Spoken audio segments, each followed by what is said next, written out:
You scored in all of the home Champions League ties so far. Nice habit to have. Yeah, it's always nice to score, and especially in the Champions League in front of your home crowd, of course. How important is it, do you feel, because obviously it's such a busy run of fixtures coming up in December, top of the Premier League? How important is it to win tomorrow, to win the group, and then maybe can relax a little bit for the final away game? Yes. Yeah, it's very important. That's what we want to do tomorrow. Let's win and be top of the group, and yeah, have good feeling onwards. 2 in 3 games for Arsenal now. Should have been 3 in 3, shouldn't it? Yeah, of course, but that's football as well, and I think we have done really well up until now. And like I said, we want to finish it off tomorrow already by winning, and yeah, like I said, that will give us a good feeling moving on. What was the feeling afterwards with you and the players about that disallowed goal? Did you feel it was fair? Yeah, that's football as well. There are so many things where you can think about, but at the end, it's not it's a disallowed goal, so you have to move on, and that's what we did, and we kept on going, and then you see at the end you get rewarded for it. Thank you. Hi, how are you? I'm good, thanks. In terms of the way that the Champions League has gone this season, coming into it off the back of last season where Arsenal didn't have any games midweek, now to have had so many midweek games as well, how do you think that the squad have coped with that? Yeah, I think very well.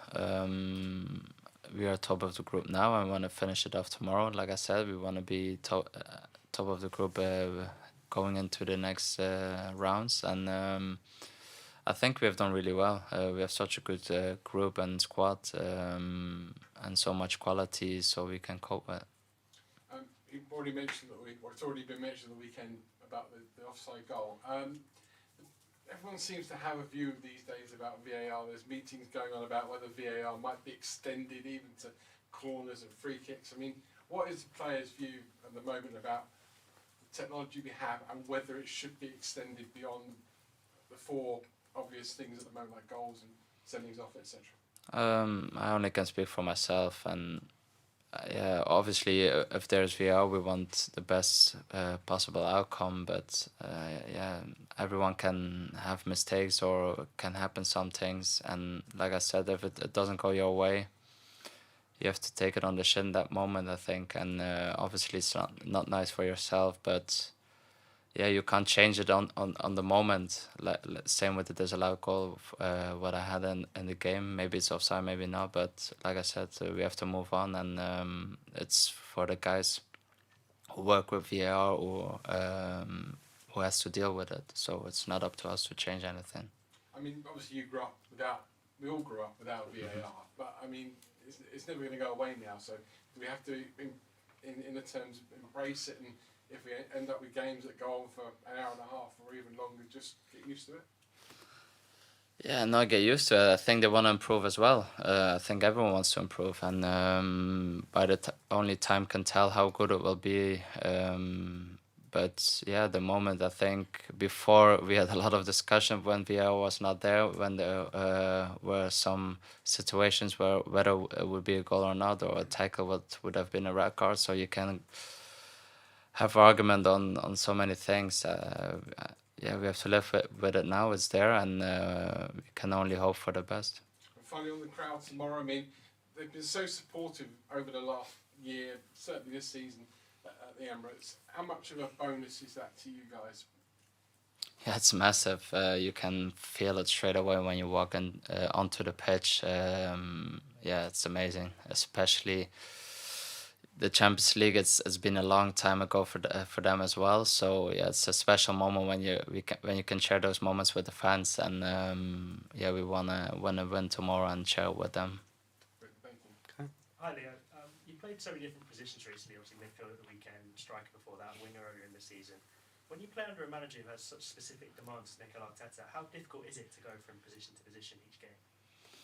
Yeah, I have to be switched on every day, to be honest. But that's what keeps me on my toes as well, I suppose. That's the way it goes at the moment for me. I need to, yeah, bear in mind that I can play in multiple positions and I need to be ready in each one of them. And I am at the moment, I think, and I try to compete and play in the best possible way. Is there something Mikel does that allows you to slot so easily into the different positions in this team? Not particularly, but I think I've played it throughout my whole career. In each position I've played now, I've been there in some stage of my career, and obviously it's been maybe a bit longer in some positions, but I can adapt really quickly, and it's no issue for me. And you seem to have developed a really good relationship with teammates around you. Obviously, everyone knows that Saturday's got a very good relationship, but how that happened so quickly and so naturally, why do you think it was able to happen so easily with you when you moved in January? Yeah, I think when you come to a new club, you have to prove yourself also a little bit, and I think it helped me as well that I was important straight away with some assists and a goal, and I think that helps you as well to integrate into a group as well. But obviously the team is so good. We have such good characters here, and they all try to help you and try to settle in, and yeah, that's what helped me the most, to be honest. Jordan? Leandro, just looking at your goal scoring record, I think in your 3-4 years in the Premier League, you're one of the most two-footed finishers there's probably ever been. I think you got 11 with your left foot, 16 with your right. Just wondering, what age were you when you realised that you were so, balanced on both feet? I realized. Yeah, I've been practicing all my life on both feet, to be honest, and I knew because it's so hard to defend when you're both footed, and realized maybe around the age of 16, 17, where I got really into the first team. I realized that that I had to be even better on it to get to up my game, and it helped me so much already, like you said, with the goals I've scored here, and it makes me unpredictable. So it was mostly just a natural thing, it wasn't something that you've... No, I've been practicing all my life on it. Like I said, from the age of 7, 8, when I started playing football, my granddad always told me you have to practice both because it will help you a lot, and that's what I did, and that's why I'm so comfortable in both at the moment. I know you were speaking about playing so many different positions and how you're quite comfortable doing it, but would you like a run in the team in just one position? Everyone wants to run in the team, obviously, but it doesn't really matter if it's in different positions. It's always nice to have game time and help the team, and like you said, have a run. So, but that's also up to me to show myself every single game and on the training pitch as well. And then it's up to the manager to decide on the weekend, of course. James? Leo, you've got a great record as a substitute. I think you score back twice as frequently coming off the bench. Is there any particular reason that you can see why you do so well coming off the bench? No, not really. I always just try to be ready, even when I'm on the bench and play only 15 or 30 minutes or even 5. I try to have an impact, and that's my mindset going into the game. And I think you need that as a sub as well. That you have to be ready. Obviously, when you only play for 50 minutes, there's already 75 plays, so the opposition will be a bit more tired as well. So you need to take advantage of it, and that's what I try to do when I'm a sub. Mikel makes a great point about your finishers, not substitutes, and how important you are to the team. Does that make it a bit easier for you if your position's moving around or you're not in the starting 11? At the end of the day, it's just a name, but everyone wants to have game time and play games, obviously, but it's also, like I said, the mindset going into a game. If you have the right mindset, I believe good will come to you, and I think that's what's happening to us.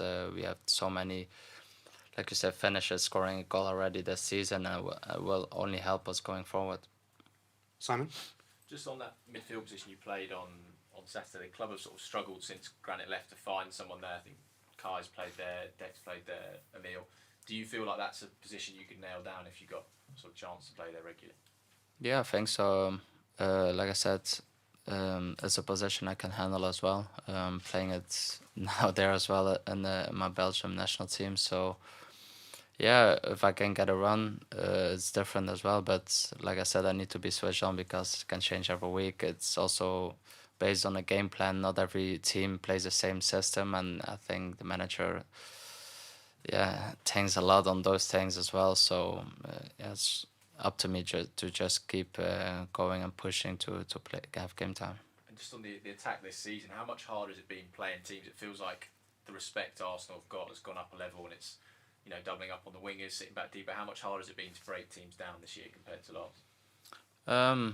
Yeah, I think it's natural. I think we've seen that also with Man City, for example.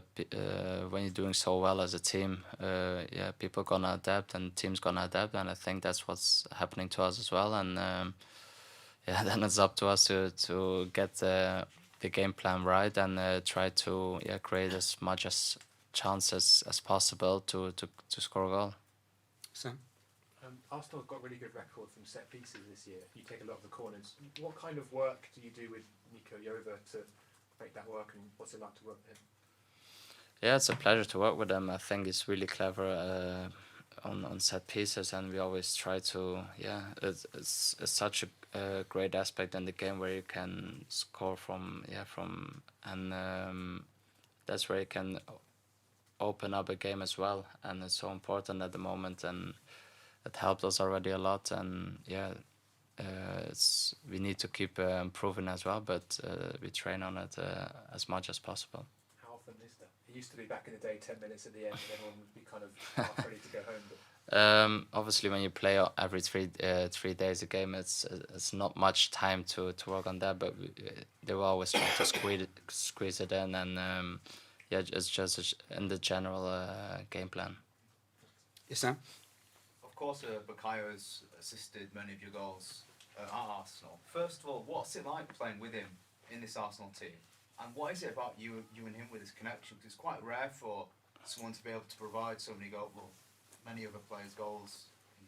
Yeah, I think it's also coincidence at the moment. But obviously, B has so much quality, and I said it before. It doesn't really matter who is on the ball. I always try to get in great positions, and yeah, BS already showed that last pass in the 18-yard box that he can make that one, and you just need to be ready that it's coming, and that's what happened with my every goal. I think I got the end of it, and hopefully to many more of them. What was it like when you were playing for Brighton against Arsenal, when you were facing Bukayo? What kind of things did you pick up on, and how hard was it to face him on the pitch? I wasn't the fullback playing against him though, so to be fair, when we played them, you could see his talent already, but I had to focus on my own game back then as well. So, but you could always see that he has such big potential, and yeah, that he's such a great player.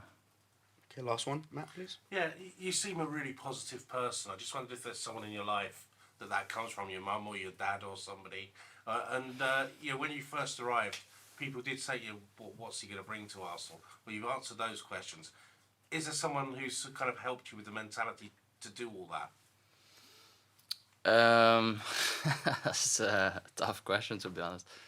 I think just in general, I always try to be positive. I've learned that over the years as well, especially when you're younger, and I'm taking an example, when you're not playing and you're down, it will bring you even more down. I think if you are the more positive you are, I think good things will come to you, and that's how I take life in general. And I have 2 kids now, so they help me a lot with it as well. I was saying, away from football, are your parents really positive people? Do you encourage Yeah, them of to- course, yeah. Just in general, everyone around me, that's how I have the people who I'm going out with, they are the same as me, or I want to let you in my circle, and that's how I want to, like I said, go into life. Thank you, everyone. Thanks a lot. Cheers.